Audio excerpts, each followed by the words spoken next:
Good evening, everybody, and welcome to another edition of the Sports Exchange. My name is Scott Morganroth, Motor City Madmouth, and I am really excited about the broadcast we have set up tonight. I have Mark Littell wearing the St. Louis Cardinals hat and our baseball analyst on the broadcast. Thanks for being back, Mark. Appreciate it. I'm happy to be back. It's fun to be on your show for sure. Thanks, Scott. You're welcome. And I have to introduce for the first time, and hopefully a lot more, my colleague with the Miami Marlins, Joe Frisaro. And when Joe and I met in person just a matter of a few weeks ago, I got a little surprised that he's a former Tampa Tribune writer. So you have two Tampa Tribune alumni guys down here in South Florida. You want to talk about a small world. Indeed, that is, when Joe and I were talking about the people that we knew. Oh, so Joe, thanks for being on the show tonight. Oh, Scott, enjoy. And first, I give a little love to the Jupiter Hammerheads. The Marlins I'm wearing represent the Hammerheads there with my shirt, the low A ball team for your Miami Marlins. But yeah, I mean, when you're talking Tampa Tribune, we've outlasted the paper, which is dissolved several years ago, but a legacy of tremendous journalists that are still out there in the industry, and was proud to be part of it. Yeah, I mean, we had a lot of common people that we talked about. I felt bad when we were talking about it. I felt like you were, I was stopping you from getting your work done at the game. But, you know, when you dropped the names out that we were in the era that we were, and of course we worked for Tom McEwen as well. Tom McEwen by far and away was an unbelievable sports editor, and, you know, rest in peace, Tom. But, you know, we have a lot of things to talk about tonight, so we're going to talk a lot of good quality baseball.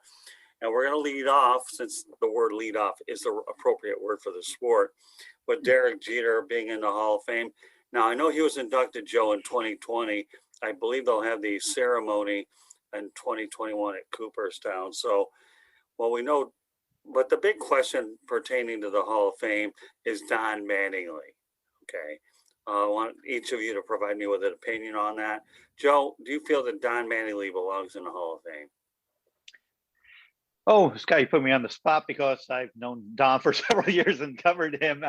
And on a personal level, I have the utmost respect. And like everybody, and I'm from New York originally. And, you know, even though I was working at the time when Donnie was playing in his heyday with the Yankees, you know, his career was, you know, he was a legendary baseball figure in New York. And, you know, it seemed like the longevity, although he did play 14 years, became a factor with Donnie baseball, and, you know, in terms of his peak years. But there was a run where he certainly was, you know, he was the MVP of the American League in 1985. You know, his resume speaks for itself, batting champ and so forth. That, you know, now it's in the hands whether Donnie's a Hall of Famer or not. And yes, on a personal level and you know, a bias level, yes, I think Donnie should be in the Hall of Fame. I almost wonder if they feel there are too many Yankees were in there. I also think the sports writers' criteria in the day was more basic numbers, close to 3,000 hits, 500 home runs. You know, those type of barometers seem to matter a lot more than the voting public today. But the Veterans Committee still could make that call and maybe combine his managerial mark as well. Mark, what's your take on that? Well, he played 14 years, and that's not a real long time, you would say, for Hall of Fame material. But, you know, obviously he did some damage in those 14 years as well. He carries himself well. Of course, he's a Midwest guy from Evansville, Indiana. He probably swung in a bunch of corn stalks. That's probably what got his swing down. And but he, you know, he's been around. He's got a name. He does a really good job of holding a club together. You know, I hate to combine that, you know, because if you look at guys like Jim Cott, he's got 280 something, you know, and he's not in the Hall of Fame. You've got the guy from Detroit, the left-hander, you know. Mickey Lolich. There's another one. You got those two guys right there. I mean, they've got eons of years in there. You know, Kitty Cat had 26 years. He's a personality, you know, on air as well. He's a baseball man. Of course, you've got, you know, Simmons and Marvin Miller going to be inducted at the same time. And I think Ted is going to do the induction part for Marvin Miller, which is good because Ted's been around baseball so long. He's been in the trenches as a coach. He's been in the trenches as administrative as well. General manager, farm director, whatever else. But to get back to Mattingly, I don't know. That would be a tough call for me. It really would be. I mean, when I looked at Don Mattingly's numbers and compared them to Kirby Puckett's, let me just give you a little tail of the tape here. Kirby Puckett, 318 average, 2,304 hits, home runs 207, RBI 1085, and 6-time Silver Slugger, 10-time All-Star, 1 batting title, you know, a 10-time All-Star, 6-time Gold Glove. And then Don Mattingly's are just comparable. I'm not trying to make a case that, you know, one's numbers are better than the other. I'm just saying they're comparable. I want to make sure the word comparable is where I'm going with all of this. Mattingly, for instance, 307, average 2,153 hits, RBI, home runs 222, RBI 1099, 3-time Silver Slugger Award, 6-time All-Star, 9-time Gold Glove Award, AL batting title as well. They both do. And of course, he ends up edging out Dave Winfield, you know, with a 343 average, went 4 for 5 when he won it versus what Winfield did. So when you look at the tail of the tape with the two, and I'm talking about numbers relatively close, that's where I think Don Mattingly gets the edge for me to get in the Hall of Fame. And yes, Joe, you're right. It is in the hands of the Veterans Committee. Hopefully he does. But I will say from a selfish standpoint that when I went to Cooperstown, New York, and I bought a $350 Hydrostone statue, then I can tell you right now that when Don Mattingly, should he get in the Hall of Fame, my statue will be worth a lot more money if I ever decide to get rid of it. So he's a Hall of Fame person too, Joe. You and I have obviously worked with him for the better part.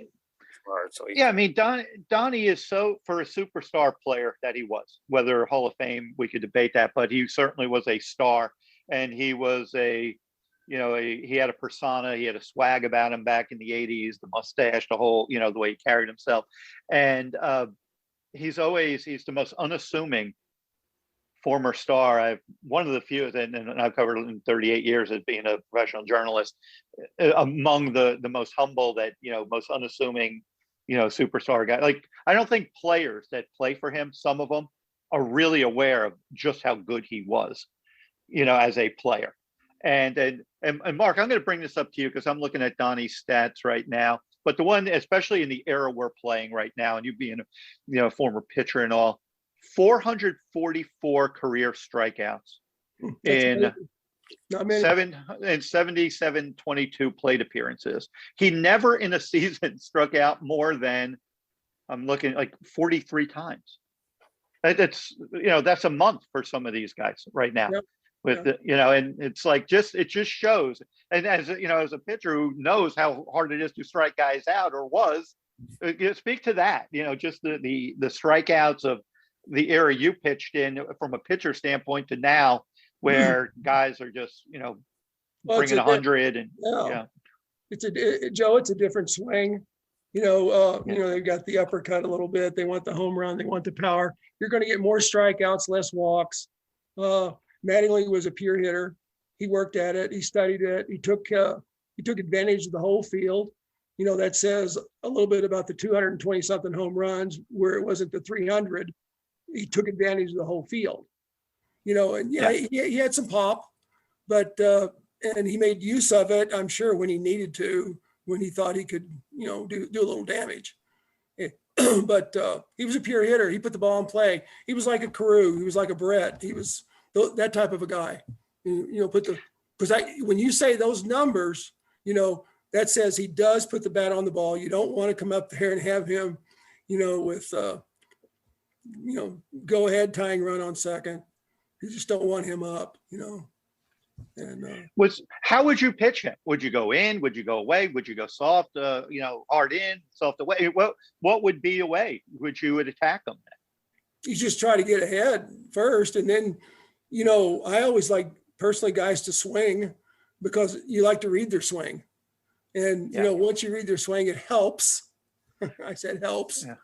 And then, you know, on a guy like that, as ball big hitters, you change speeds a little bit more on guys like that. I mean, not that you don't throw your fastball. You can't hardly throw a fastball by good hitters anyway.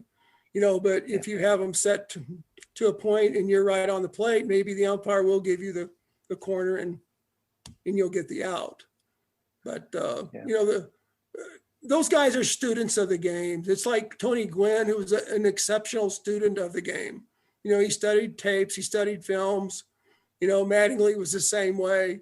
I'm sure the Yankees had everything that they needed for any of their players to, try to give them that edge. And, you still have to hit the ball. A lot of people, you're sitting there talking about Cole. They were talking about, Boone wanting to say something about, loading up a baseball or whatever. And the pine tar thing. And I mean, we all do pine tar back when I was playing, only because we have to hang on to the ball because the balls are so rubbed up. Sometimes they're slick, and especially on the West Coast. And now you've got Arizona and it's all dry, but you still need a little bit of something to stick, and you don't need a lot.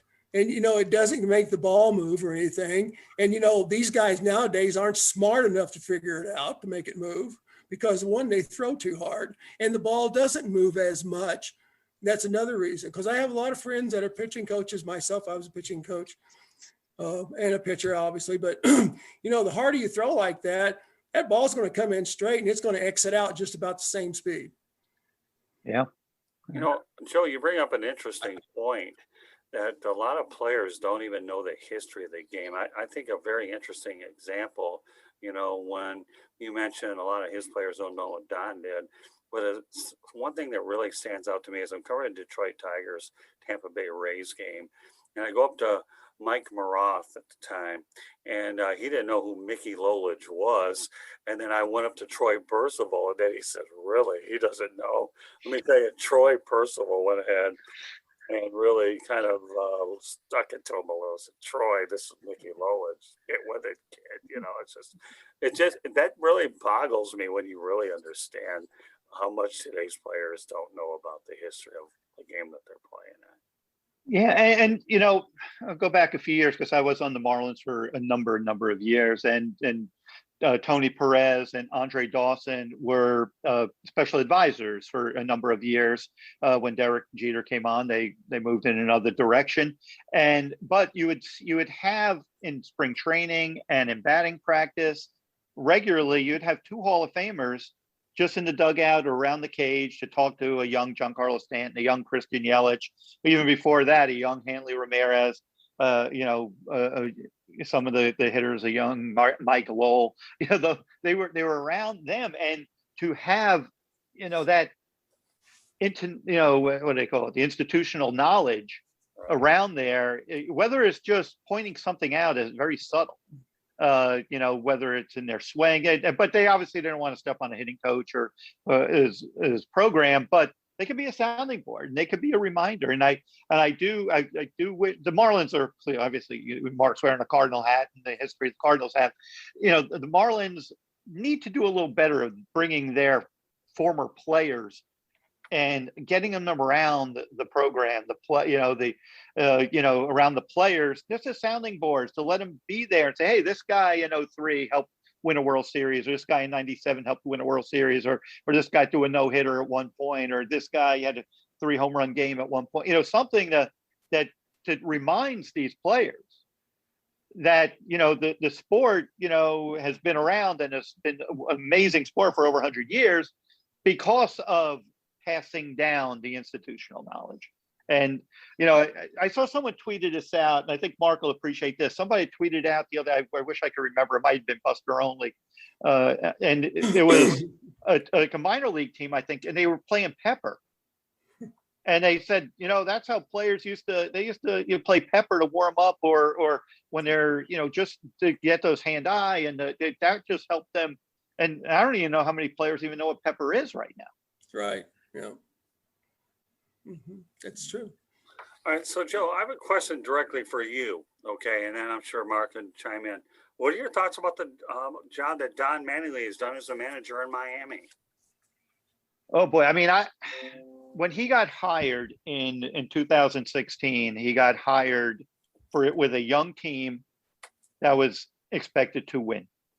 It was a Jeffrey Loria who had, great, he has the deep New York ties and wanted and always kind of get the Yankee players or the Yankee. He wanted to make a big splash at that time. The Dodgers were kind of falling a little bit out of favor with Donnie, that relationship, and they mutually parted ways. And the Marlins had just kind of, kind of a disastrous 2015 season when they fired Mark Redmond, their young manager at the time, and replaced him with Dan Jennings, who was the GM. And it created Mattingly went from a situation of having to manage a team expected to win to a team that had lost a popular, one of the young faces of the sport, an ace that's irreplaceable. And next thing you know, they gave him the 17 season. Stanton won the MVP, but they fell out of it early and it became playing for numbers team. And then 18, 19 were rebuilding years. 20, the shortened season, they go to the playoffs. This year, they're kind of a hybrid. They're a little old. They're mostly young. And it's a tough, what are you expected to do? Normally a manager comes in, we're expected to win. Oh, well, we're rebuilding. And so Donnie has kind of seen all those ebbs and flows. And through it all, the one thing I can say about him is he's been a level constant the whole time, which is what anyone that knows Don Mattingly would expect. He doesn't really get too high, doesn't get too low. He's level. I think his calm demeanor helped them get through COVID a year ago. Yeah. But right now he's being challenged with it still comes down to talent, and he can't swing the bat for a team that struggles to hit, and they got so many injuries on the pitching side and young arms that need to be protected that Donnie's hands are a little tied on how he's doing that. He's taking a lot of heat now on how he's using his bullpen, but even tonight they had to use an emergency starter who got hurt in the third inning, so he has to have a bullpen cover 5 innings in a stretch of 16 straight games. So if they don't win this game tonight, is it the manager? Mark, what's your interpretation?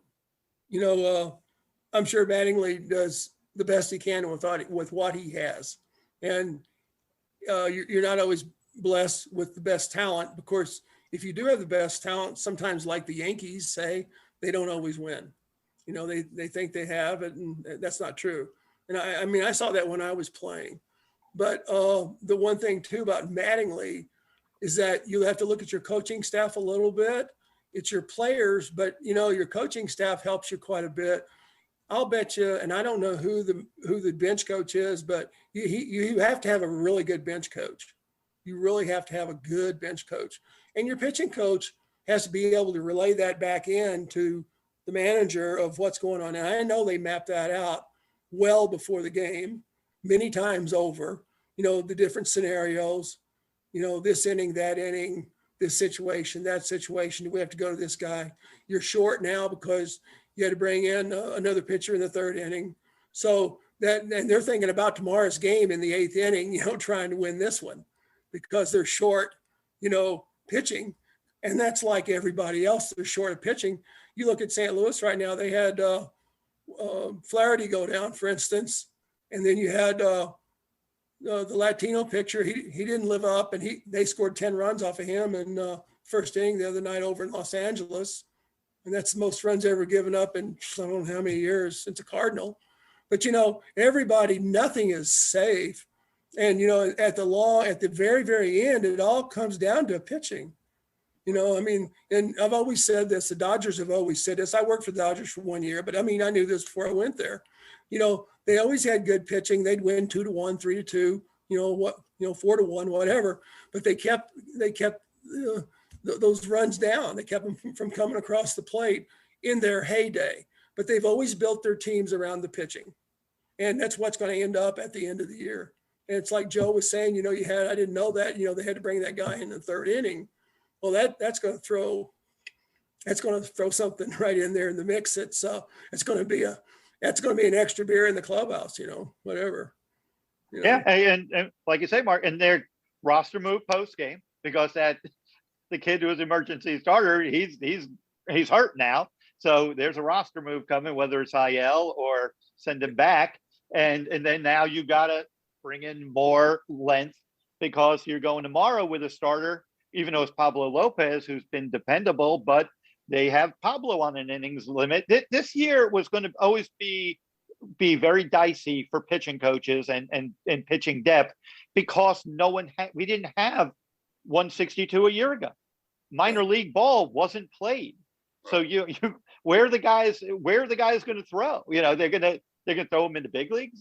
So you're in a team like the Marlins, who have pretty good inventory in terms of young prospects, but they're going to be by August in a spot where they're going to have to ask themselves, are they going to rush a kid up who might, and Mark will tell you, it might be the best thing in the world for him, but man, if it goes the other way, normally it isn't. Normally every 22-year-old doesn't come up and just dominate. And then Jose Fernandez had that it factor at age 20, that he could do that, but he was a once in a generation type of talent in terms of his demeanor, in terms of all that went into making him a special young pitcher. But that doesn't mean everybody's got that same thing. And we both probably, all three of us probably see many a pitcher career go the other way, because next thing you know, they got demoralized. We were talking before we went on about Jack McKeon, who Mark pitched for at one point, and I know Jack very well from managing the Marlins and being with the organization forever. There were pitchers, and Jack would tell me this: they're making a mistake. They're bringing this kid up, and I said, "Why, Jack?" He goes, He can't throw anything but a fastball, and he's dominating in Double-A with a fastball. And then these farm directors want to look good, and these scouting directors, by getting them up and draft guys, get them up to the big leagues. So Right. They're putting numbers up without a second pitch. They come to the big leagues, and guess what happens? And next thing you know, some of these guys may have had 1-year careers when their careers were supposed to be, they were second round pick. They're supposed to be a third starter or higher, and it never gets going. And that's the kind of part of the game I hope that, the younger audience realizes. It's not all about tonight. You can win the game. Like the Cardinals lose Jack. You don't just replace Jack Flaherty. He's he's a Cy Young candidate, basically. So he goes down. You may win that game, but your mind is like, we got we got this stretch going, and how long is he going to be gone? And who do we got? And it's all that domino effect. And every time your starters aren't going 7 innings or 6 innings, they're going 3 innings, bullpen's covering 5, maybe 6 innings that night. And that math just becomes real tricky. And before you know it, when you get to August, that 5 under becomes 20 under. Yep. I was one of those guys, Joe. I came up when I was 20. And back in the day, that really wasn't heard of. I was the youngest player in the American League, or MASH League, I guess. But George Brett and I were rooming together. And George was a 2nd round pick, Hall of Famer now. I was a 12th round pick, but I came out of the woodwork, and I was 9-1 in AAA by June 10th. June 9th. June 14th, I was starting against the Baltimore Orioles in Baltimore, and I did not go to big league camp. Yeah. That's interesting. Wow. I didn't. How'd you do?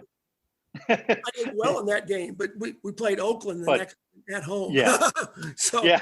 In those heydays. 1973, of course. Yeah. Oakland, Yeah.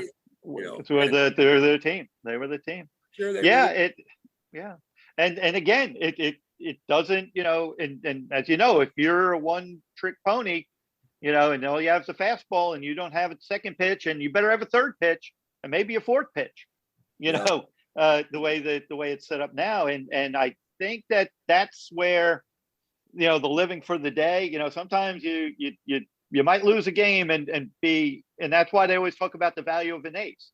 Oh, the ace, he could go 7, 8, 9. So you're not, the day before your ace pitches, you may be able to use more bullpen arms to win that game. And then because your ace went maybe the distance even, you didn't need your bullpen that night. So they get a day off. And then so they say that ace could help you win 3 games. That's why these teams are lining up. If you could get 3 aces at the top of your rotation, that makes life so much easier. And people don't realize, yes, the Marlins don't hit great. They got a bullpen that's pretty much, they don't really have a true closer. But they're serviceable when they're not overused. And then when they get hurt, then that's when you're down. That's when you're done. Yeah, and I think the one thing that gets lost in a lot of all this stuff is we all grew up in an era where complete games were the norm, not the rarity. And I think that's the one thing that's really sorely missed in this game. It really is. You know, Right. if you take a guy 7, 8 innings, you're doing good. But once upon a time, yes, there were nine. There were complete games. You didn't have to tax the bullpen, and the beat goes on and on. You just specialization is okay, but when it's too over specialized, it'll lead to some other things we're going to talk about. That to Yeah, me, but if you don't have the guy though, Scott, that's the problem. Yeah, we're with you. But you know, when you're got a rotation of 4 number 5 starters, basically, who are basically built to go 5 innings, you can't really expect a complete game. I mean, I go back, Mark, I'd like to hear what he has to say here. I think it was 2005 when Dontrelle Willis had probably the greatest single season in Marlins history when he was 22-10, I believe. It's the only 20-game winner in Marlins history. I think Dontrelle had 7 complete games that year. And little, that was my like 3rd or 4th year on the beat. Little did I know, I wouldn't see anything close to that. Like 7 complete games. Just think if a starter this day, and we're talking 2005, that's only what, 16 years ago. Right. That was nothing. It used to be 3 guys in rotation would have 10. oh, I'm with you, Joe. Hey, listen, you Yeah. know what? I realize in this day and age, guys aren't able to do it. But when you see a guy like Roy Halladay, for example, throwing complete games, and it wasn't that far ago when he was doing it. It's just unfortunately where the game has evolved, where you don't see as many, whether the Marlins have them or whoever. It's just, to me, the complete game is such a rare entity that it's unfortunate. It is overall. Verlander, for instance, I know he's going through Tommy John. He's probably at the end of his career, obviously, and maybe he will bounce back. But he was a complete game type of guy, or he was close to it. Right. Let's put it that way. And there's a few others as well. Not many. Yeah, Max Scherzer jumps out to me. Right now, that he's still that bulldog mentality. That guy, because they always joke about it. It's fun to watch when Max Scherzer's when he's having his A game, and then he gets in a little bit of trouble in the 8th inning, and a batter comes out or whatever, and he's glaring like, "No, I ain't giving you the ball tonight." And the manager just goes back to the dugout. He strikes the next guy out, and then he finishes business. But that mindset. That's why obviously if you pitch for the Washington Nationals and you could be around a Max, if you're a young guy. If I were a young pitcher in Washington, I'd be, just hanging on to Max Scherzer and just seeing what he's doing and hoping some of that kind of rubs off because, that mindset, that mentality, you literally have guys looking to come out of the game. You know that. He's actually putting a little more snake oil on his arm. That's the deal. We got a lot of those things to get to. So let's go on to the next thing. And Joe and I are all too familiar with this because we're here. But Don Mattingly, you want to talk about viral, okay? Joe and I should know. I asked Don Mattingly a question through our Zoom calls about no hitters, and Don went on to say that that the game of baseball is unwatchable. Now, here's what's interesting about this whole thing. Is that little over a minute or so thing got 392,000 views? Joe, wasn't it something like over 392,000 watches or whatever? Over something which, in my opinion, was a simple baseball question. So my question to you, Mark, is this. Is baseball become unwatchable now? Is Mattingly right that the no-hitters are a problem where it is unwatchable? Because he went on to say, I believe, that this has been built up over a 10 to 15-year period, right, Joe? Yeah, I mean, it's the launch. We talked a little bit earlier. I was talking to a scout today who basically said these hitters now, like he said, it's getting harder to evaluate who a pro prospect can be in the minor leagues. We're talking because a lot of these people are looking for a guy who just hits the ball in the air and they don't care if he strikes out at a 40% clip. And so you're getting a one tool. It's like, how do you, if you're an evaluator who's trying to put together, a team and find winning players, that tool will either be advanced speed, a guy with the hit tool and power.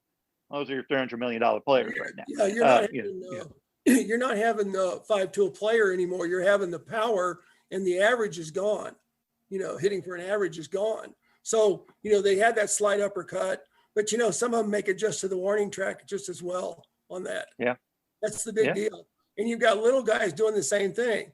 But the other factor is eventually, if the numbers dictate it and they're not going to put the fans in the stands, they've got to start back to playing baseball and using the whole field and dropping bunts when they're doing the shift and playing a little bit smarter baseball to win a game or two. Especially, they got swing games, and those swing games are games that are won by 2 runs or less.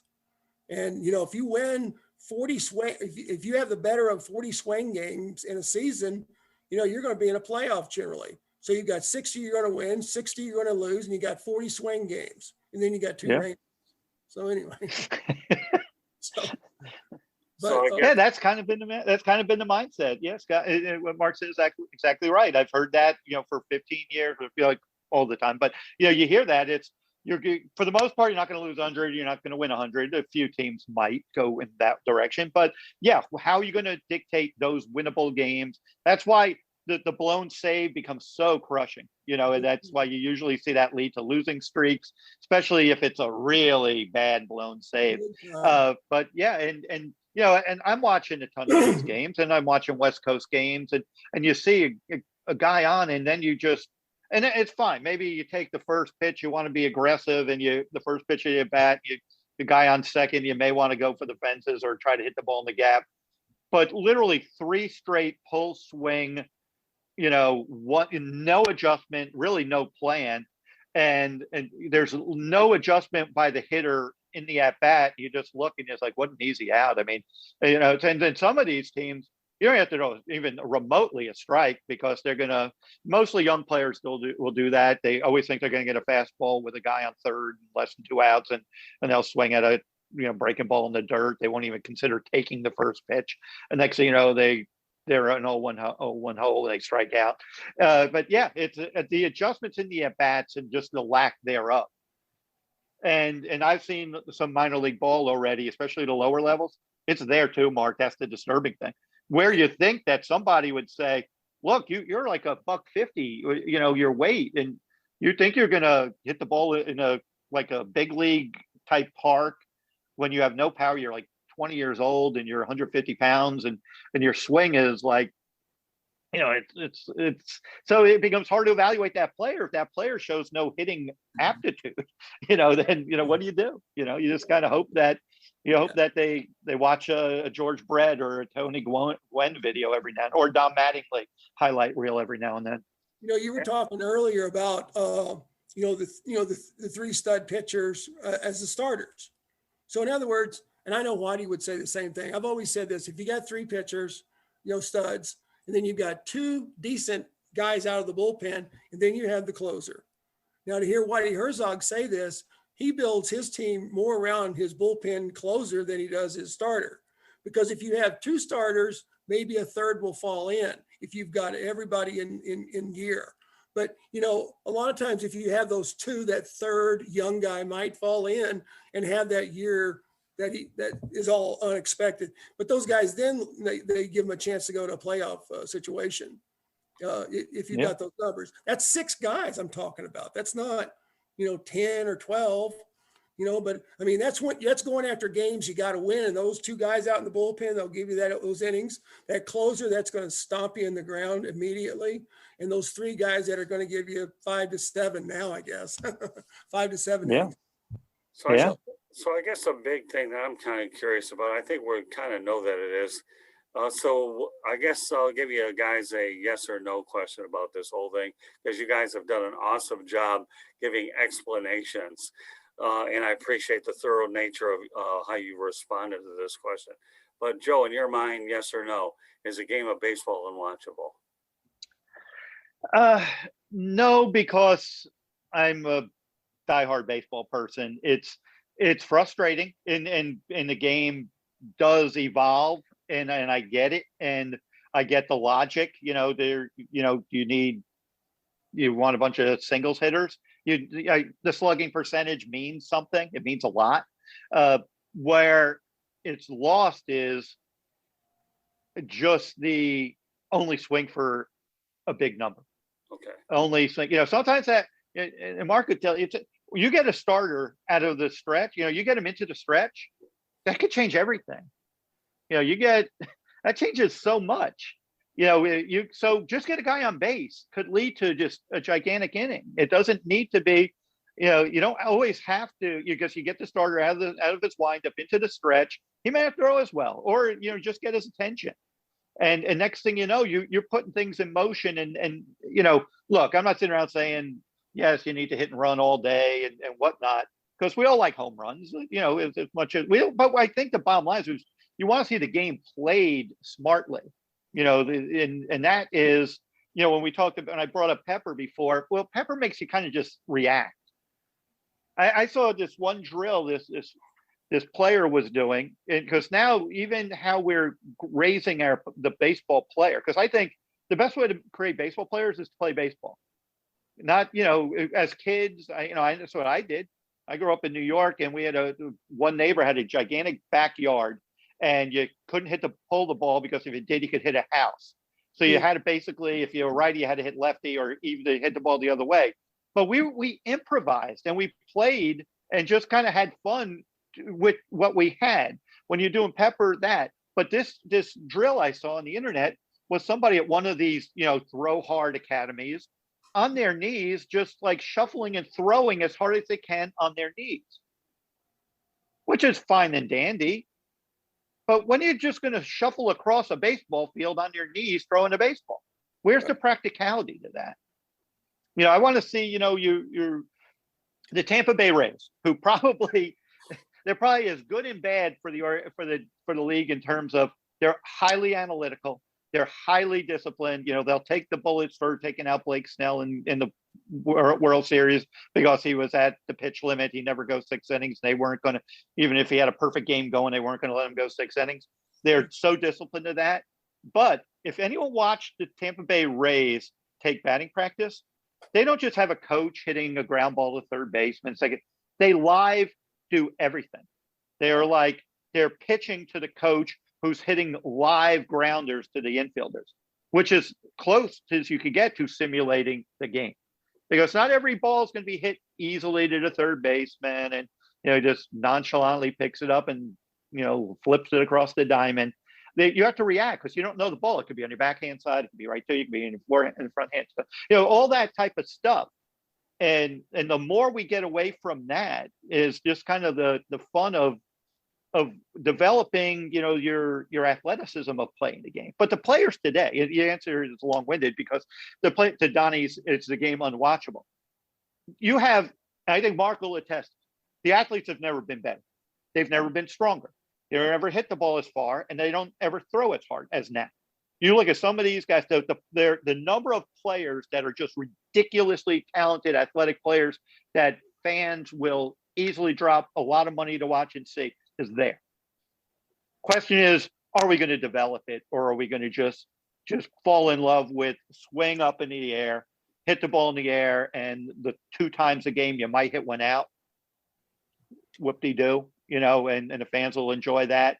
Or are we going to just watch a well-played game where strategy's involved, where pitchers have to pitch out of jams and all that other good stuff that raises and makes the October brand of baseball just the best brand of sport that there is. Okay, Mark. You look at the analytics of the game, and the teams that talk about the analytics. And I was talking about Mike Matheny. I had Matheny as a player in high A ball. I was a pitching coach in Stockton.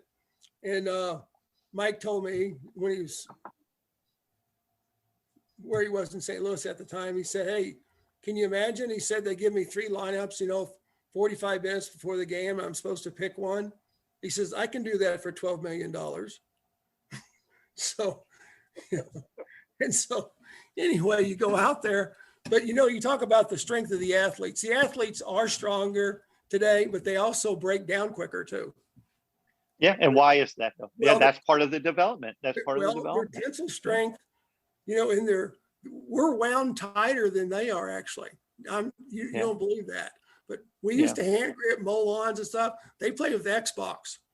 Their thumbs are strong. So when you go into there, and here's my problem to go a step further. I don't know if it's a step further. It's just part of the whole scenario.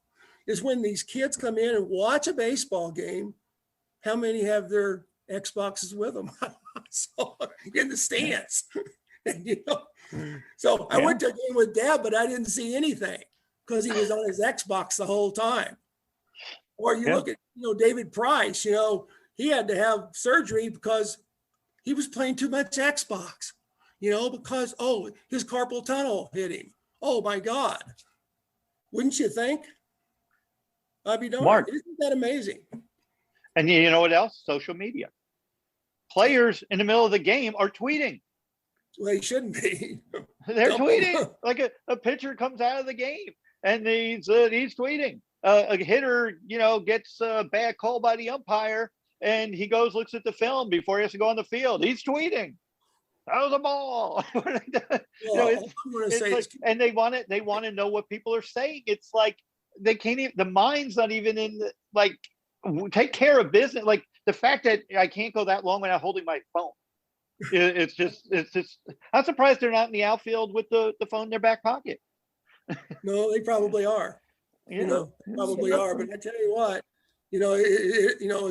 it comes back to the old adage that I say, keep your powder dry. Oh, I'm just kidding you. Anyway. Yeah.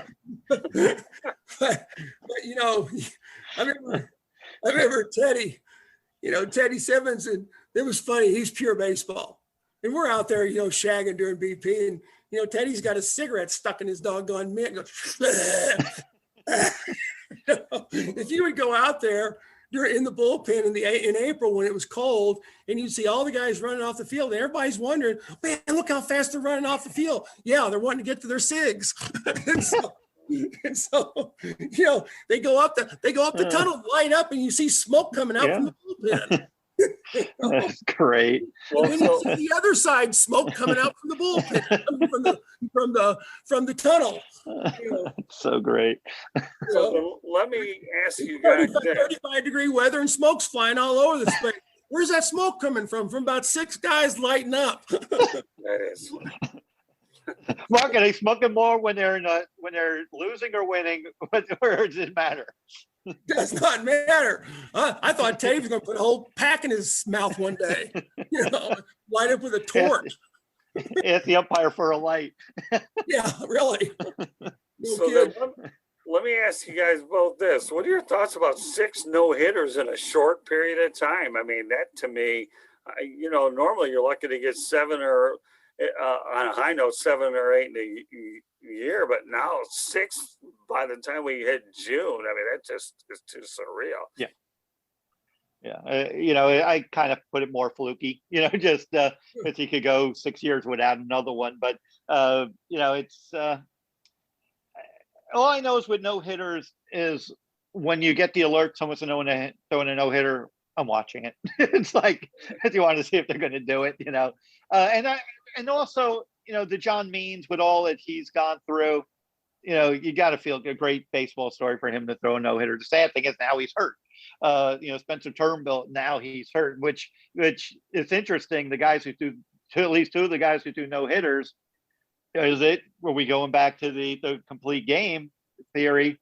The fact that they were stretched. The other night, Freddie Peralta was no hitting the Diamondbacks, and they gave it up in the 8th inning. And but there you see Counsell was just seemed relieved he gave it up because you could just see him pacing. He was so nervous that his pitch count was getting up there, and he was going to have a hard time justifying 125 or so pitch no hitter.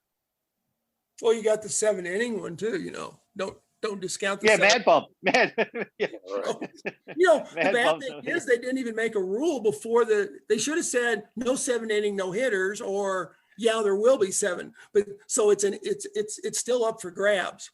I guess they didn't think really. I guess they weren't thinking they were going to have to deal with it. They were probably hoping that we won't really worry. But they give him a complete game. They don't give him the no hitter. They give him the it's just. Obviously, if you're, mad bum, or not that he's going to lobby for it, but his teammates in the organization will, because that's what you do. The guy did it. That was the length of the game. Why is he being penalized for that? But sure. It is what it is. It is what it is. So we know why they're doing it. I mean, bottom line, why are they doing 7 inning no hitters? Excuse me, no 7 inning double headers?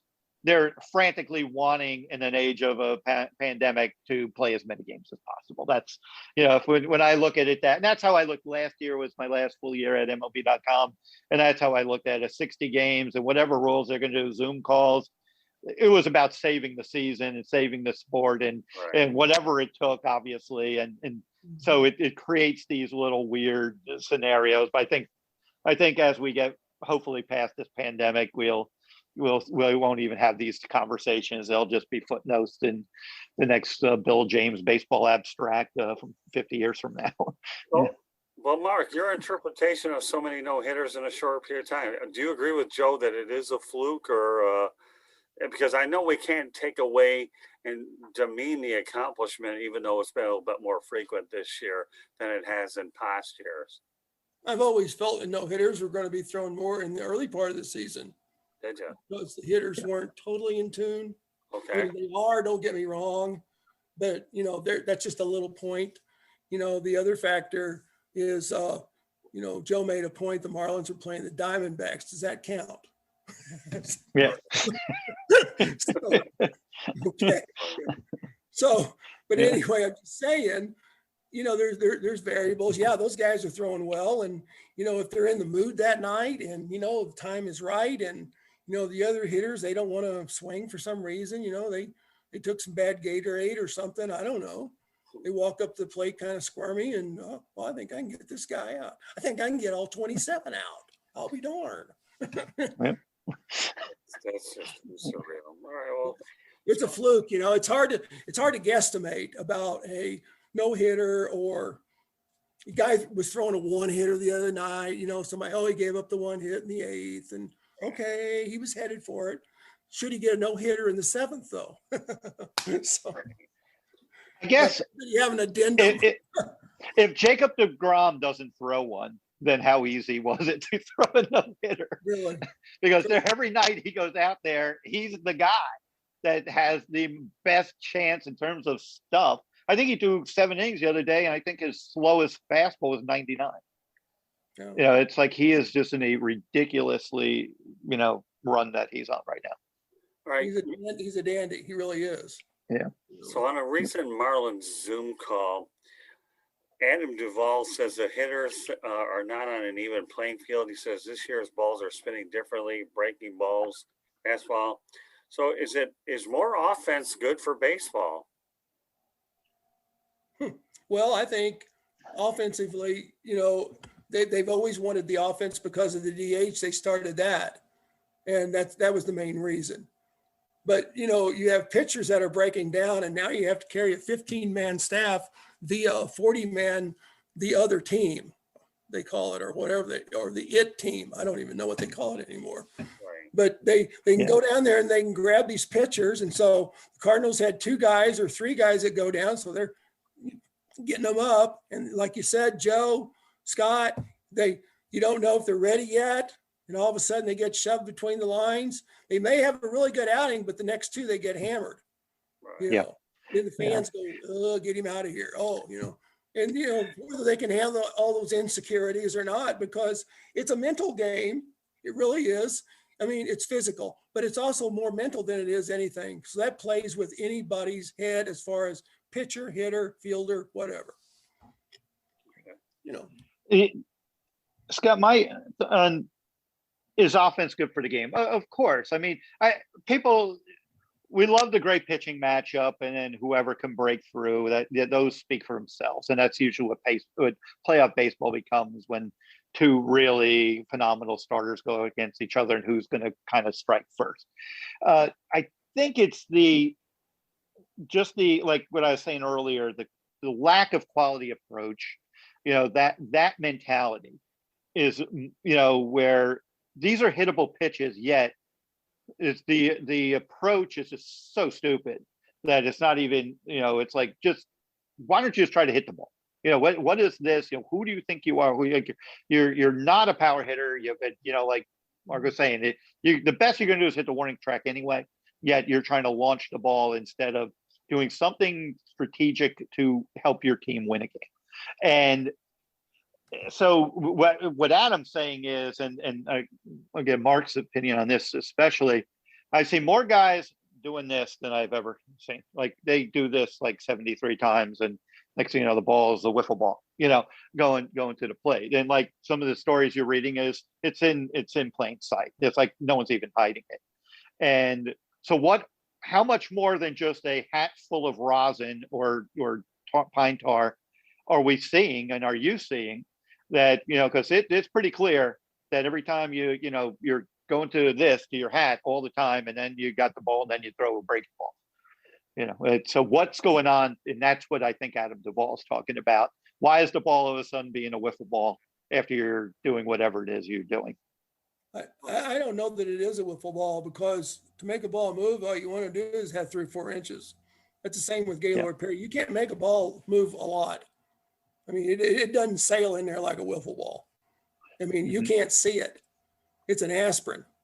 And when they throw a breaking ball, or when I throw a hard slider, and you're guessing, and you ain't going to hit it. You're not going to hit it. And so that's just the way it is. I think the thing with all the doctoring the ball up, I don't know why in the world, because just a little dab will do you of pine tar to keep your hand, but rosin, see, nobody knows how to really use a rosin bag. Actually, a rosin bag, you have to put rosin on, you have to rub your hands together, it heats them, and also then you have a film of pine tar on your hand. That's the same thing. People say, oh, he's got pine tar in his glove. Well, I did put pine tar in my glove as everybody else. All I want to just get a little bit just to grip the ball.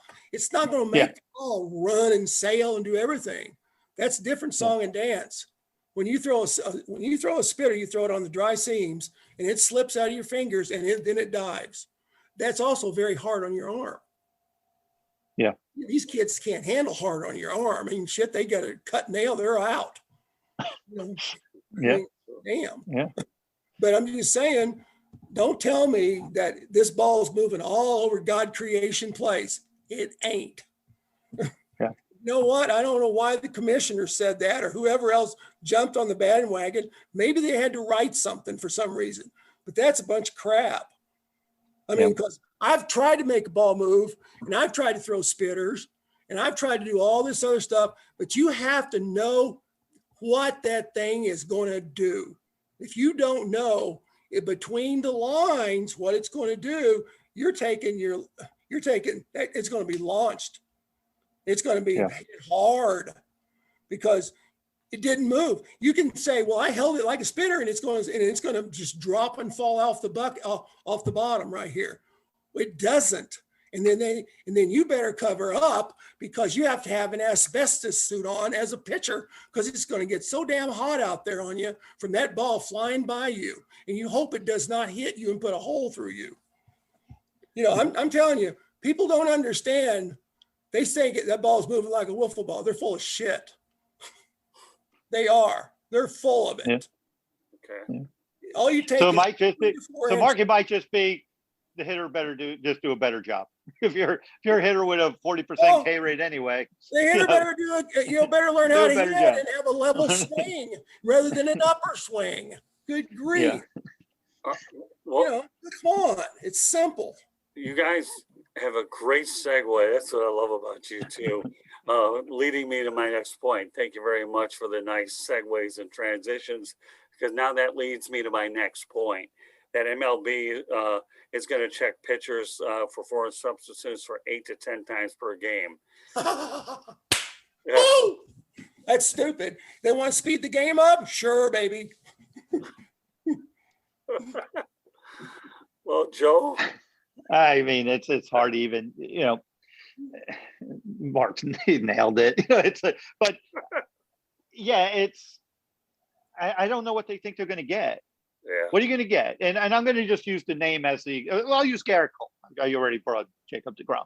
Okay, Garrett Cole on the most popular team in the sport, right? Maybe the most popular team in any sport, the New York Yankees, is throwing a no-hitter.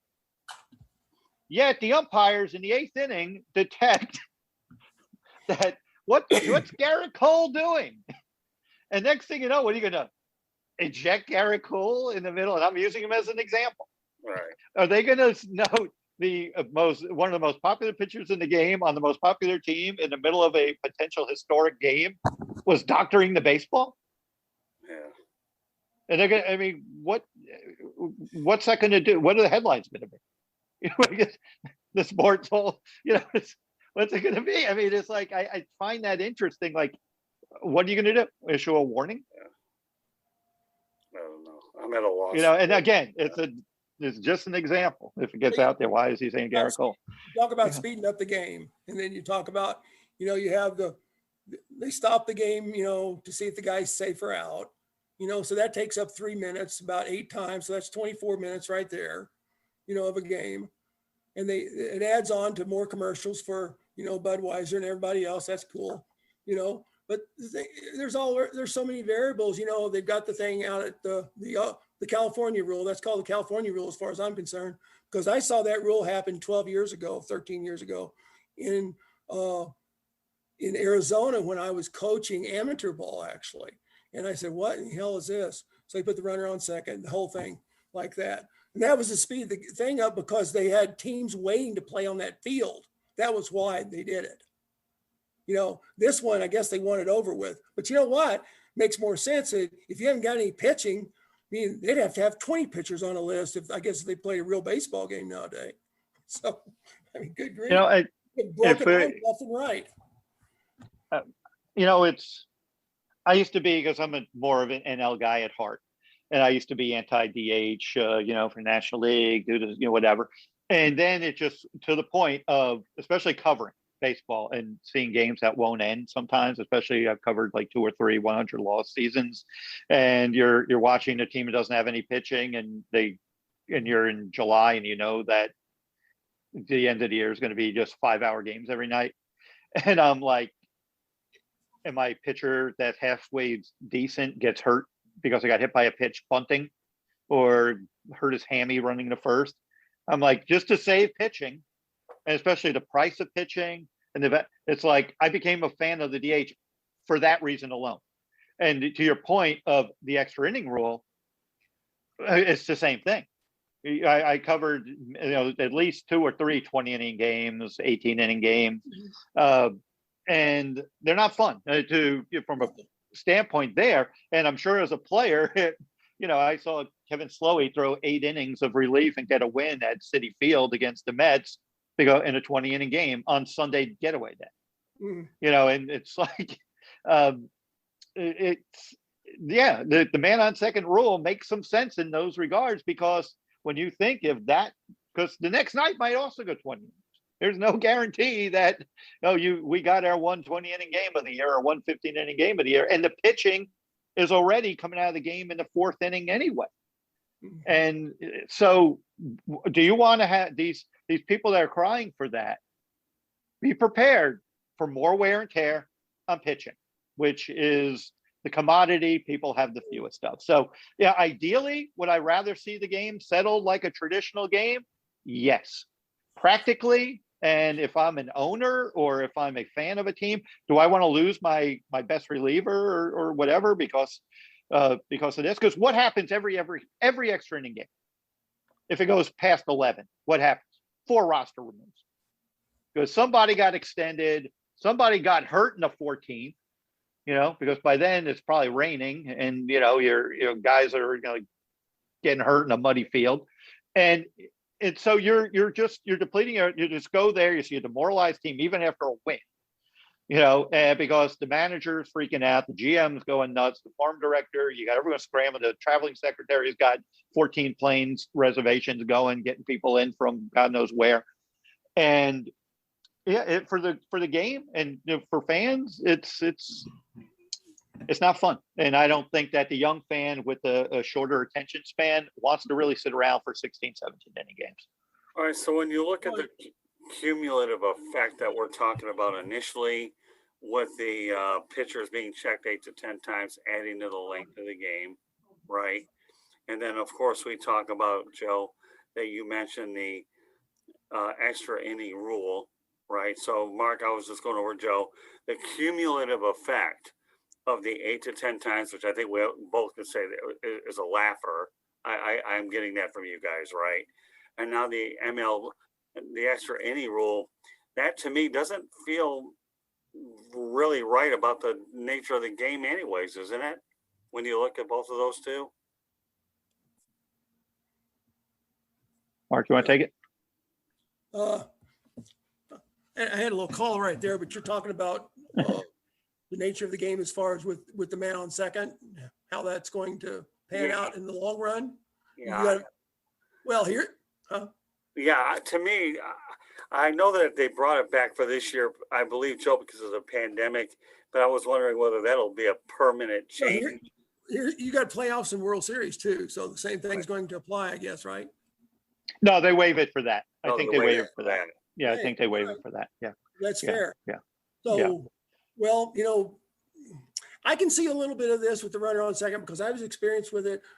I've experienced it in amateur ball out in Arizona. I mean, I coached 18 years professionally, and then I did amateur ball for about 10 years. I had college teams, the whole 9 yards.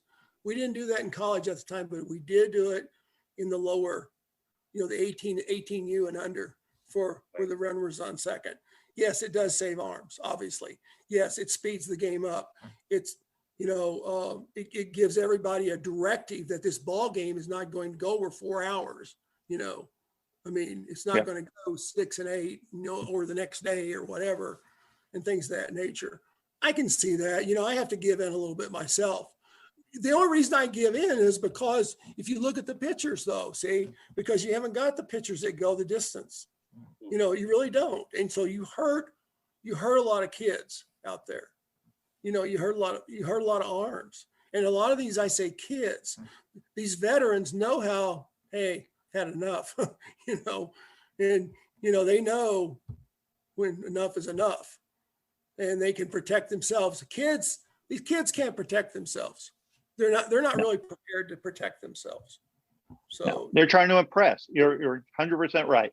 And that's the point, Scott. It's like, yes, in terms of purity, but there's a reality. And the reality is, look, the Marlins came into this season with Sandy Alcantara, who in 2019 threw like 197 innings. Pablo Lopez threw 111, and that was it. Sixto Sanchez last year threw like 30 innings. Pablo threw like 40 innings, and those guys. Okay, well, their rotation this year, I said it when they were all healthy. I had no idea how the Miami Marlins starters were going to cover this season. Now, all of a sudden, you got all of them hurt, except for Sandy Alcantara, and Pablo's being pushed back anytime they could rest, give him another day. They're giving it to him. And this team, now they just lost tonight. They're like 8. They're going to fall like 9 under or 9 out or whatever. It's like, are they in it? And if they are in it, that pitching is going to be taxed even more because you're going to put more stress on them because you think you have to keep running them out there because they give you the best chance to win. And we're not even, close to July yet. Right. And now you want to, on top of that, go to unlimited extra innings with an offense that can't score runs anyway. It's like, okay, if you're fine with that, you want to break your inventory and rush your kids and then say how boring the game is and how there's no pitching, then go that route. Because I tell you, it almost makes more sense if I'm playing a team that's not very good and I'm a first place team and I'm looking at a long game, I could throw that game. I could throw a position player out there and just end it. Because sometimes if losing that game in 11 makes much more sense for you than to try to win it in 20. And next thing you know, you lost your closer, your setup guy, and your season's going. It's so a lot of these factors, the game's evolved. And I think the commissioner's there where he sees it in that regard. And if he wants to speed it up, he doesn't want the 6-hour game. I think that's more of the commissioner's office. But from my practicality and what Mark's talking about, protecting these players, right? Because he's right. If you asked any of these young Marlin pitchers who haven't even thrown a pitch in the big leagues, hey, you get the ball night, you have to throw 7 innings in relief. Oh, I'll do it, coach. Yeah, don't trust me. I can do it. They'll try. And then, you're being completely negligent because you might be ruining a career. Yeah, well, When the arms are the health of the arms are at the whim of the coach or the organization, whatever they do. And that's all, it should be all mapped out as far as protecting those arms. I mean, even when I was coaching, it was still mapped out pretty heavily. Not to, Oh yeah, it is. But then like 4 of their prospects all got hurt. That's the thing with the Marlins specifically. It's like now what? You're down to a full level. You lost your 3 top, basically your two or three top pitching prospects. yeah. So in light of what you guys have said, okay, let's just go to the 7-inning doubleheaders, Joe. Obviously, we've been seeing a lot of these the last 2 years, and we're talking about protecting arms because right now that appears to be a theme. Do you think that the 7-inning doubleheader rule will continue beyond this year? Because bear in mind that you had the extra man on second to start extra innings. Now you feel bad for the pitchers that get the unfortunate loss that they ended up getting by circumstance. So there are some things that work against them. But when you look at the fact that you don't want them to be marathons. So you've got the MLB extra inning rule, which I equivocated to the hockey shootout in the 5-minute overtime, and everything goes back to normal in the postseason. I think that's a relatively fair comparison. So let's talk about the 7-inning doubleheaders, and then we'll go ahead and transition about the universal DH as well, because again, that's another way to protect arms. Let's talk about 7-inning doubleheaders, and then connect the dots with the universal DH, or whatever one of you wants to start. Go ahead. Go ahead. I think the CBA will determine that, obviously, and I could see it. The beauty in South Florida is they got a, so they don't have to worry about the rain out, and you hope after this year, knock on wood, the rest of this year, there's no more pandemic cancellation of games, and but for the market, St. Louis, it rains. A lot of those teams in the AL Central, there's bad weather there. It gets down to the fan want to, on the occasions of doubleheaders, they're usually split, right? They usually will do the day night type thing to get 2 gates. I could see it saying 7. I could see it. I could see them negotiating 7. The other factor is to take it a different route. I don't know anymore, and I've asked, but the cost of a ticket is how it's dumped into this whole scenario. I heard, when they first started, it was like, oh my gosh, it's spring training tickets are like out of sight. And then now you're looking at this ticket in Busch Stadium. Well, Busch Stadium is the number 2 draw next to Los Angeles. Los Angeles has 15 million. St. Louis has 2.5 million, and it's metropolitan. I'd say St. Louis does a hell of a job of doing that. And I believe they had over 30,000 the other night. And, their average was a little bit over 41,000, somewhere in the neighborhood. So are you going to get that with the price of the new ticket? And, from the pandemic, there's so many scenarios, and then you put the double header in there, and then all these other things that top onto it, the price of the hot dog, the price of parking, $65 in New York, to park a car, and you only get shot at twice walking in the door, and then, whatever. But I'm just saying. You may have answered that question. You may have said we might be going 9-inning doubleheaders just for the economics alone. I was speaking more for. That's funny. Joe, you say that's funny. That's pretty good because, in college, they did the 9 and the 7. They used to do the old 9-inning and then the 7-inning. Or the 7, yeah. I'm sorry, but the 7 and then the 9. Yeah. Yeah, that could be a solution. That could be part of it. But then it could be the price of 1 ticket. You maybe just do away with that. Yeah. There you go. Yeah. So we're solving the practicality and the economics right here tonight, Scott, on your show. Listening to this stuff, this is my no. Well, Joe, I'll be more than happy to nominate you for the next commissioner. You or Bart, or one will be the commissioner. I don't want that headache. That's right. He's living a good life doing a part-time thing. So I took the early retirement. You're a smart man.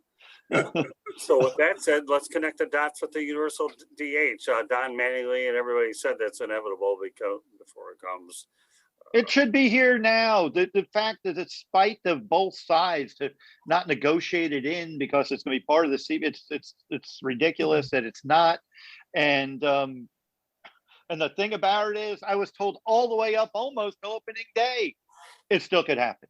So literally, these teams were going through spring training, not knowing how to construct their roster National League teams, because even though everyone was saying no, no, no publicly and whispering, you're still hearing it could have happened, and obviously it did. And why it didn't is ridiculous, and there'll be a DH. Okay, Mark, what's your take on the universal DH? I liked hitting with the DH. I was the first pitcher with Kansas City to hit under the DH rule. So there you go. Hey, you know a guy who could hit under the DH rule as long as he's hitting in Colorado? Remember Mike Hampton? He used to love. Yeah, he's a good hitter. Yeah, he's a good hitter. Yeah, he liked to go to Colorado. Forget the ERA. He just like swinging the bat up in the high altitude. This guy loved it. Yep. Sure. Maybe we had to seek out Mike Hampton. So let's go to a couple of more interesting Marlin topics. And Joe, obviously you've been around a little bit longer. What about Derek Jeter as an executive? You know, he came from the Yankee system where, he ended up being part of the player development. I covered the Yankees in '82 when they shipped every prospect out for proven players. But yet Derek Jeter has a process that he's talking about development. What's your take on the job that Derek Jeter has done, Joe, as an executive for the Miami Marlins? I think he's done very well in this regard. Okay, he came in, he had to make the tough decision to break up the 17 team, which underperformed and had Stanton, who had the MVP year, hit 59 homers, and that was a remarkable season that I covered. To see someone flirting with a 60 homer, especially playing in Marlins Park with balls that weren't as juiced as they were after the 17 season. But he had to make that tough call, and I agreed it was the right call, as painful as it is to do a rebuild. And he's in a very fickle market that's been through rebuilds and has a hard time getting people to the stadium and generating revenues. But what I'll say about Derek is he's very disciplined, and he doesn't make hasty decisions, which are very good qualities. He's got a plan to build through the farm system, and he is building a very solid farm system. And it just takes a little time, and there are no guarantees that once even these good prospects get to the big leagues, you still don't know if they're going to win. Now, probably the two biggest things from an economic standpoint, he got naming rights deal and a new TV deal, which is the biggest hindrance he had that the previous regime gave him was, laughable TV deal of maybe even 17 million a year, which in this day and age, and as someone who traveled and's been to all the ballparks except for the new Texas ballpark, and being in St. Louis and seeing what the St. Louis the nation or whatever they call that, they're right outside the ballpark where there's some restaurants and their Hall of Fame, that attraction that the ballpark brings in and fans that they could do, and the fact that the Cardinals own that, but Atlanta owns all that land, the Battery right around Truist Park, it's a gold mine. Marlins Park and now Lone Depot Park has nothing around. They need to create some sort of environment that will let a fan, especially if you're coming north to south, meaning Broward County or Palm Beach County, which is even a further drive, no one wants to drive to Miami to begin with. And when you do, if you could at least get there mid-afternoon for a 7:00 game, to go to a sports bar, have a drink, or relax, maybe an early dinner, go to the game. And then if you want to beat traffic by, hanging around a little bit after the game and then head home, there's nothing like that around Lone Depot. So they're greatly challenged there. But the fact that he got the new TV deal, which is going to infuse at least $50 million a year, the naming rights is going to infuse another 7, 8, whatever, 9 million a year. And at least that foundation will be in place moving forward. And they are very much from a money-making standpoint trying to make Lone Depot Park, a lot more areas for fans to do some of the things I was talking about. But the disadvantage that the Marlins have is always going to be financial right now, where they just are going to have to work with a more limited budget until, the fans will say, get, trade for Lindor and sign him. And then when I bring up to the fans, are you prepared to put 30,000 a night in the ballpark? Oh, no, you can't expect that. Well, St. Louis does. And so they can sign Arenado,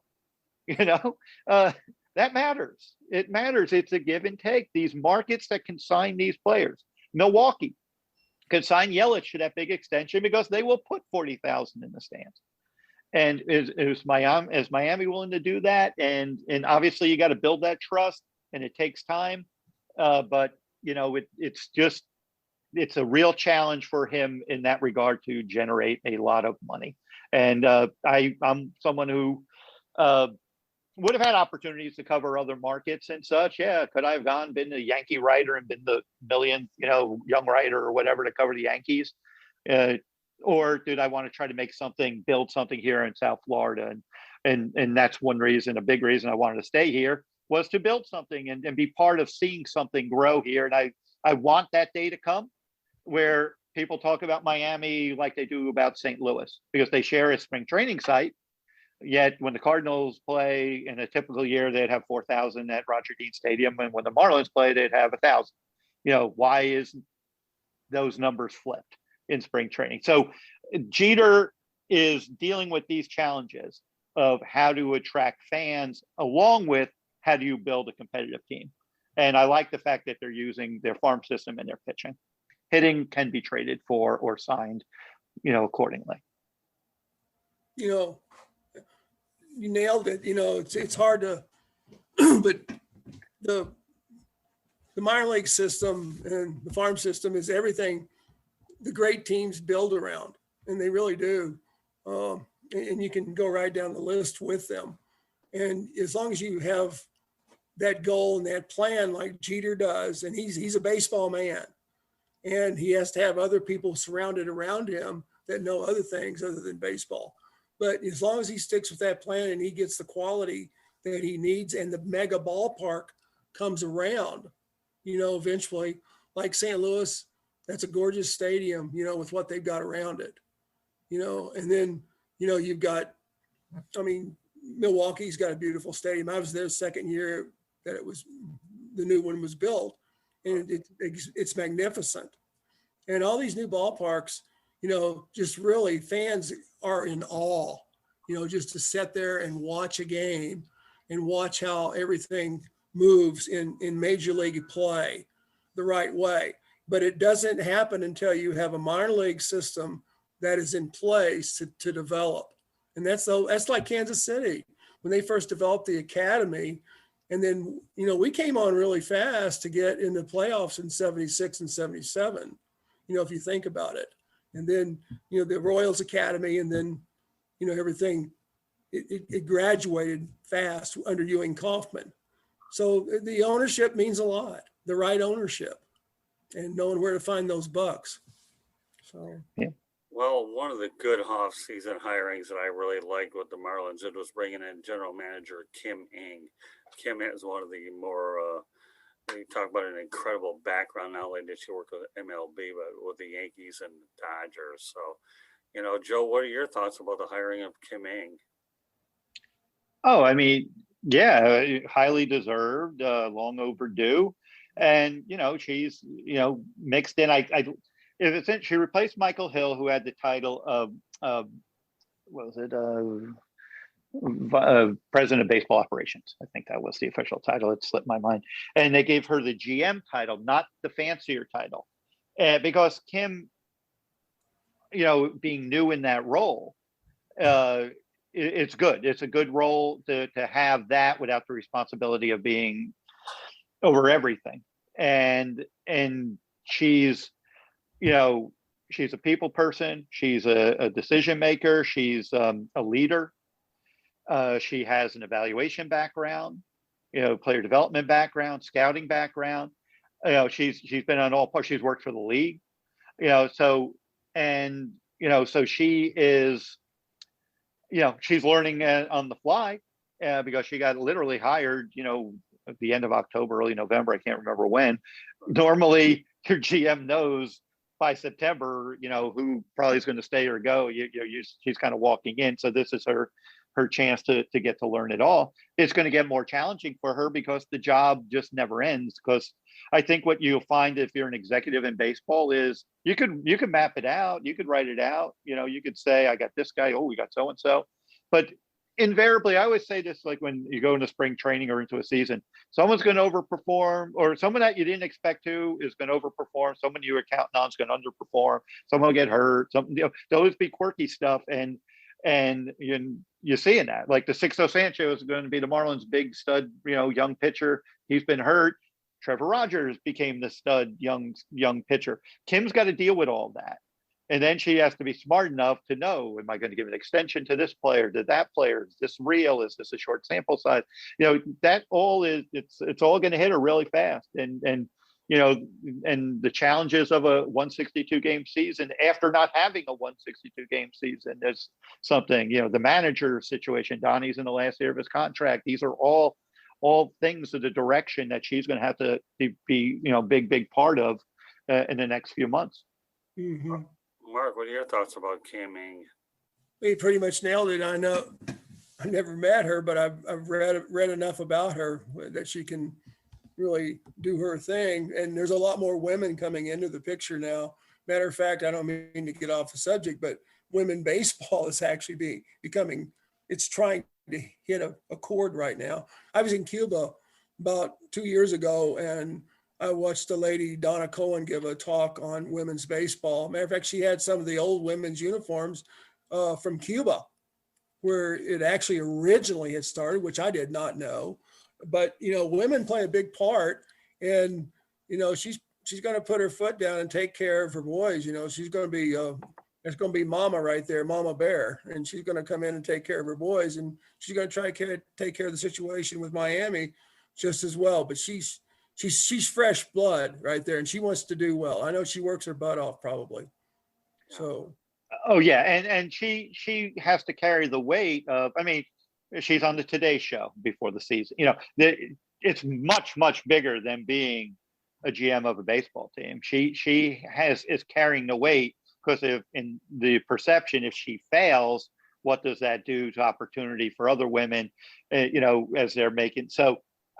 She's up for the job. She was the complete logical first choice, and she will not be the last.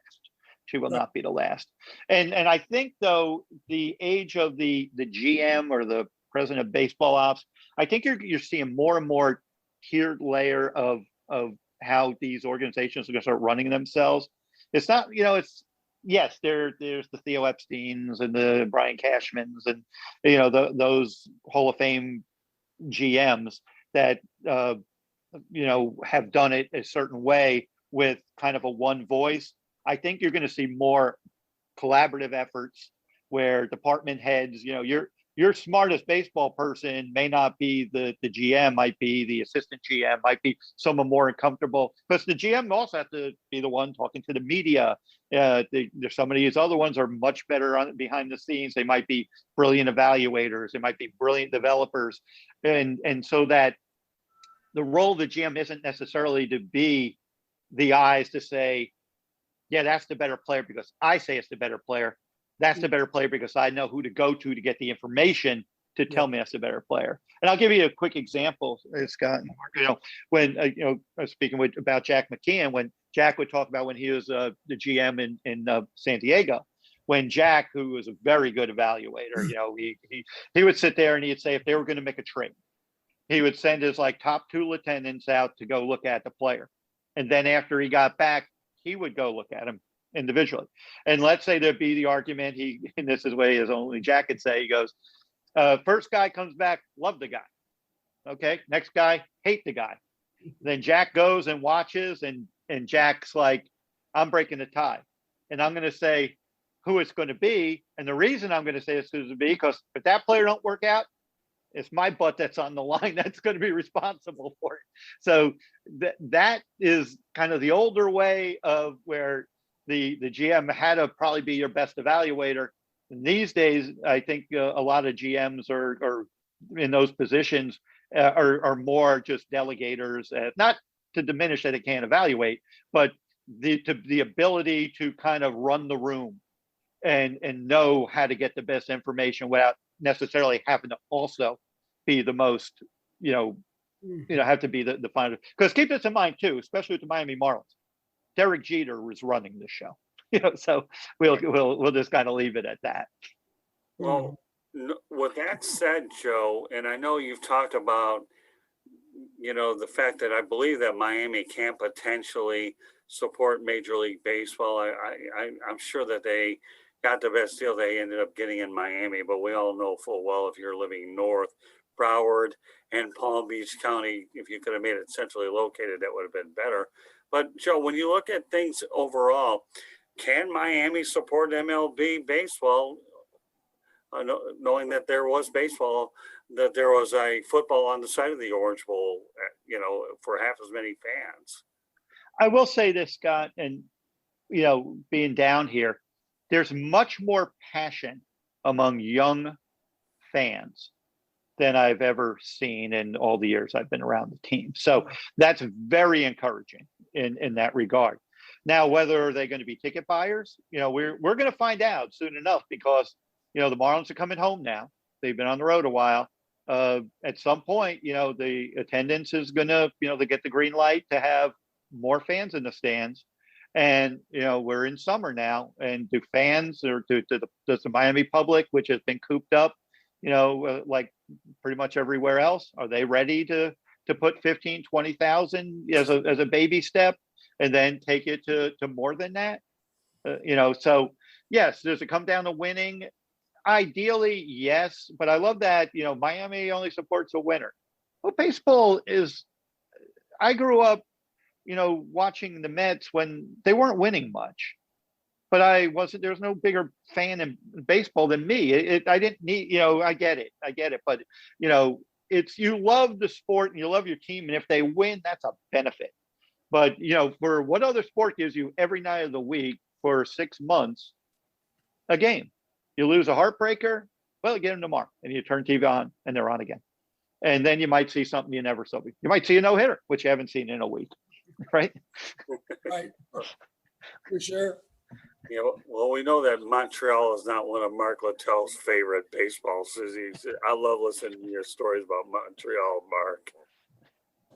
There's too many. Yeah, I know. I imagine. So it's safe to say Mark Littell would never endorse Montreal to get another game, right? I like their food, but that's about it. Exactly. Exactly. Well, I know we've covered a lot of ground. So with that said, I do, Mark, you're on every time. And I want you to talk about your books and the Nutty Buddy, because it's a classic. Joe is hearing it for the first time. And then Joe, I want you to talk about everything you're doing as well. It's been such a privilege having the two of you guys on the broadcast. So, Mark, you got a few books and you got a Nutty Buddy. The floor is yours. Yeah, I got a couple books out, and I got a third one coming out hopefully this week. It's called What's Up Ramrod. It's got a little question mark on the end of it, and it's 332 pages. It's got 106 images in it. My first two books were not as big, but they were pretty fun to read, I thought, and what I've heard. But first book was on the 8th day God made baseball. Second book was called Country Boy Conveniently Wild. And then this third book, hopefully come out, hopefully Thursday now, What's Up Ramrod. I'm really looking forward to it. It's about my coaching days. I actually did call my players Ramrod, and Ramrod did originate from Rowdy Yates, who was the Ramrod, or second in command, next to Mr. Favor on Rawhide. So that's where I grew up in that era of watching Rawhide. And so I called everybody, hey, Ramrod. And the reason they say, why does he call me Ramrod? He don't know your name. He didn't know your name. So anyway, it's a fun book, and it actually starts off with a boot heel hanging. A true story. My uncle was at that hanging, the last one, public hanging in the United States, in New Madrid County, Missouri. And he was an educator. but he told great stories, and I tell the story about that and researched it. And then I go into Australia. I have 6 chapters on Australia because I coached in Australia 4 years as I was doing, I had 18 years professionally with different organizations. And then the Nutty Buddy is what it is. It's a protective cup. Yes, I take shots in the nads at 90 miles an hour or more, 4.5 feet out. Yes, I use a laser to make sure it hits me in the nads. The other thing is that I have 5 sizes. I have hammer, boss, hog, trophy, and of course, Mongo. I do wear Mongo, and it works, and it's the best cup out on the market. I've won 5 awards on it, and I'm an idiot. So it's the best cup because it is comfortable. It takes a beating. It's made out of 124R Lexan, bullet resistant glass, and it has nothing to do with it. It's all the design right here. So how can they find the Nutty Buddy, Mark? You can go to nuttybuddy.com. And when I put my website up, it'll be Captain Ramrod this time, captainramrod.com. It's not up yet, but it will be. So on the books. So now you got it, Joe. We'll have to see what size you want. Oh, wow. Yeah. So with that said, Joe, man on second, did you create that because of the extra inning rule? I kind of wonder about that. Okay. Quick background I covered the Marlins from 2002 to 2020 for MLB.com.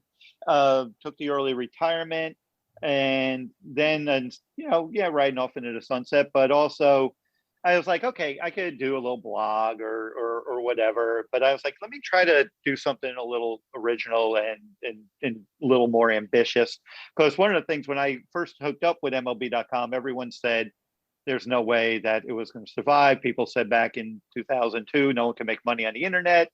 And all MLB.com did in those years was become the first website to develop the streaming technology, which everyone uses these days, and become a multi-billion-dollar company. And in my own small way, I'm very thankful to be to come in at the right place at the right time. But I like the challenge of doing something that people said couldn't be done. And so I was like, well, I've always kind of thought Florida was a little bit of a sleeping giant, that, so many great players are either from here or reside here or retire here. You have the spring training sites, you have minor league sites, you have very good college baseball here, very good prep players. So I was like, let me kind of be more than just the Marlins guy and do something more. So it's kind of a website, manonsecondbaseball.com. I have my own podcast, which we've just launched. It's only like 3 months old, so it hasn't been too long I've been doing this. And so I'm bringing like what Mark it just speaks to is like there's a conversation of baseball that I think is being lost, because I think people are wrapped up in a lot of the secondary stuff, a lot of the frivolous stuff. And so there's still some really good baseball stories to be told. There's some good insights. There's evaluations that need to be, accurately reported. And I basically am providing baseball through my lens. And okay, how did it become man on second? Well, I have a very talented, creative son who said, well, Dad, you're retired, but you're 60 years old. You're not really, the game's not really over for you. So your career is kind of like in your second, and it's kind of an extra innings. So you're on second base right now, in extra innings. So the game's not over for me, but I'm in extra innings, but I'm on second base. And so man on second baseball is man on second. I am the metaphor for man on second.